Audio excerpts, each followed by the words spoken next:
and welcome to Gab and Dad's first annual Oscar special, where we'll be giving our picks, not our predictions, but our personal picks. Very excited. I'm very excited. I am too. Good. But please don't interrupt me. Your picks and my picks for what we think should win in the top 6 categories of this year's 2010 Oscars, which are just around the corner. So let's get right into it. All right, the first category that we are choosing is Best Supporting Actress, and I have Gabrielle's pick here. I don't know what it is, but I'm just about to look, and she's got mine. So you picked for Best Supporting Actress on this little card, Vera Farmiga.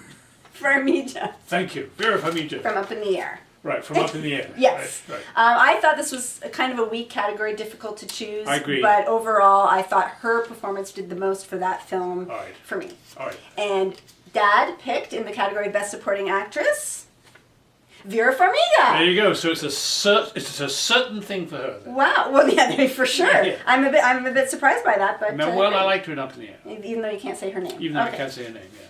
Good job. All right.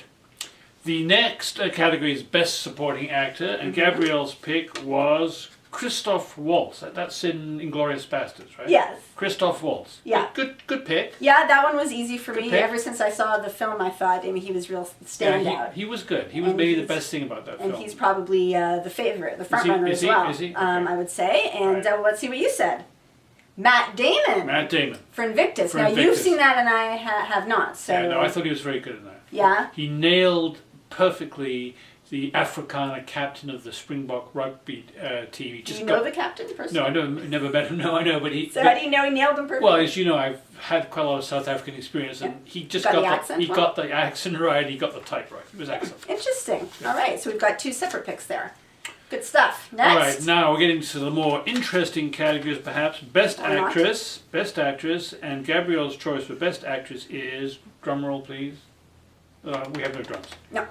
Carey Mulligan from An Education. An Education. I found this category difficult too, and this was sort of a process of elimination for me. Although I thought obviously she was quite good. Again, I think a breakout role for this young ingenue, Yeah, she was excellent. and I think she's got a bright future. So often the Academy likes to picture awarding these young, first big role. She was an unknown until this role. Pretty much, yeah. And she'll look cute holding the Oscar and all of that. So this is a bit of a prediction / my personal pick. Again, those of you who've seen An Education will know she played a schoolgirl. I think a 16-year-old schoolgirl in 1950s Britain. Excellent. Again, nailed it. I think. Covered all the range of emotions very, very nicely. So that was my pick. And your pick for Best Actress was Carey Mulligan. There you go. I'm surprised. And was it a bit of a process of elimination for you too? A little bit. I mean, these things always are a process of elimination. Because I think you weren't a huge fan of that film, I don't Well, think. I liked the film. And you weren't a huge fan of Up in the Air, so far your picks are from films that you didn't love. Well, you may not love the film overall, but that doesn't mean you can't particularly like and appreciate a performance. Yeah. And I did like An Education. I thought it was overhyped. It wasn't as good as a lot of people thought it was, but it was a good film, and she was definitely... She's what made it. Yeah, she's what made it. Yeah, and she's the only acting nomination from that. Now we get to the biggies. Well, I think Best Actress is big. Don't be sexist. Yeah, now what's happened to your Best Actor card? You probably tossed it on the floor. Threw it on the floor. Thanks a lot. Oh, you too did. I did throw it. Okay. Now that we've retrieved the very important piece of paper. All right, I've retrieved it. Gabrielle's pick for Best Actor was Jeff Bridges. Yes. Crazy Heart. Crazy Heart. He was good in that. He was excellent. I think that he just lived that role. It was, whether it was a case of just perfect casting or a stretch as an actor, there's a fine line there. But he's going to win too, and that's a prediction. prediction. I think he's probably going to win. That's a prediction. And again, compared to the others in the Sentimental category, favorite too. Well, yeah, he's been gaining momentum. He's making some good speeches at the other awards ceremonies. He's very liked in Hollywood, and this is his 5th nomination, but he's never won. So the timing feels right, and I think it's justified in this film, although we weren't 100% fans of the film. Again, as you just said, that doesn't mean you can't really appreciate a performance. And again, looking at the other nominations, this performance I think was this better one than was the most. Yeah, and I think he was. Can I throw this on the floor now? Please do. Go crazy. Out of the other nominees, I think that he really. I wouldn't not want to see him win. So I appreciate his performance. Okay, not a bad choice. Yeah. But not as good a choice as mine, which is Morgan Freeman. Now, I saw this coming because you mentioned this in your best of the year, Yes. how great you thought his performance was. Wonderful in Invictus. performance. A really stellar performance. He should win. Will he win? I don't know. Has he ever won an Oscar before, Morgan Freeman? I think he has. I'm drawing a blank right now, but Don't he rule him must out. have. Don't rule him out. I think he won Best Supporting Actor for Shawshank Redemption. Okay, but don't rule him out on this one. I mean, I haven't. he could come up from behind and win it. I mean, it was a brilliant performance. I think he's also someone well respected and well liked. He's had some scandal recently. Yes, that's true. He has. There was that car crash and all that stuff. Yeah. Yeah, the little issue of wanting to marry his stepdaughter. That I don't know about. Well, let's move on. Let's move on. And the other thing I want to say about that is the point needs to be made that film was not particularly well received critically, Invictus. Yeah, I liked it. But it's Clint Eastwood, and everyone loves Clint Eastwood. Yeah, so. and Morgan Freeman really got And Nelson Mandela. He really got Nelson Mandela. He really got Even it. Nelson Mandela always said that Morgan Freeman should play him. So. Yeah, and of course Nelson Mandela's been a lot of the news recently too, because it's the 20th anniversary of his release from prison. Could happen. Could happen. Wouldn't rule it out. All right, Best Director. Gabrielle's pick for Best Director is James Cameron. What film did he direct? James.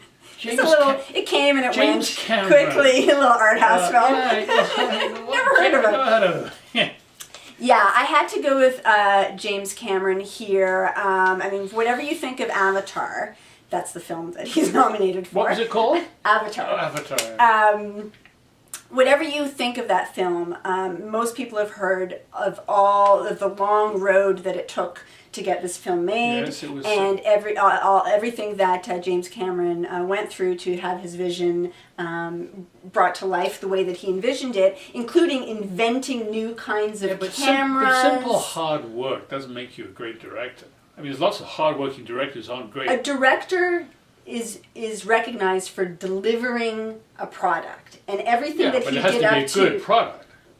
I think that good can be measured in different ways, and Avatar is inarguably it's the spectacle of the year and has reinvigorated the industry. Not convinced. And the technology is something that we'll never be able to. I'm not convinced that makes him the best director. For me, it does. I think that you have to give great respect to him inventing and holding his own camera. You can give him respect, but you don't have to give him an Oscar. But that's the symbol of greatest respect in Hollywood. Not convinced. Well, the greatest respect is my picking you. So I picked James Cameron. All right. Well, obviously you didn't pick James Cameron. Well, I might surprise you. You're just arguing for the sake of it. Quentin Tarantino. Yes, he's a great director. We all know that. He's made some wonderful films. Kill Bill happens to be my favorite. But I thought the direction of Inglourious Basterds was very good. I mean, it was a brilliantly directed film. It was not without its difficulties, but it's a brilliantly directed film, and he deserves to be picked. Will he be picked as best director? No, I don't think he will, but I think he deserves it. Give an example of brilliant direction. Well, for example, the opening scene in Inglourious Basterds, when the really nasty Nazi guy is interviewing the French farmer who's conceding the Jews under the floorboards. I mean, that was an absolute gripping scene. Masterful, lasted probably 10 or 15 minutes, and it was just had you on the edge of your seat. That's the way the film began. Brilliant direction, and there were other instances of that as well in the film. And other kinds of scenes, and he really can master them all. All right, I don't moving disagree. right along, we're running out of time. So, Best Picture, Gabrielle, Best Picture, District 9. That'll be no surprise from our Gavin Dad viewers. I picked it from... Because it's the best picture. I picked it the best for the summer and then the best for the year. Yeah. So I couldn't change, even though there's 10 to choose from. I don't normally like it when they pick different directors and films. No. I disagree with that, but I had to do that this time because District 9 is the one of the year for me. Right. And you? District 9. District 9. As you all know, the best District of the 9. year. So there you have it, folks. Don't forget to watch the Oscars and let's see who wins. By the way, my prediction for who wins won't be District 9. Best film, it'll be The Hurt Locker.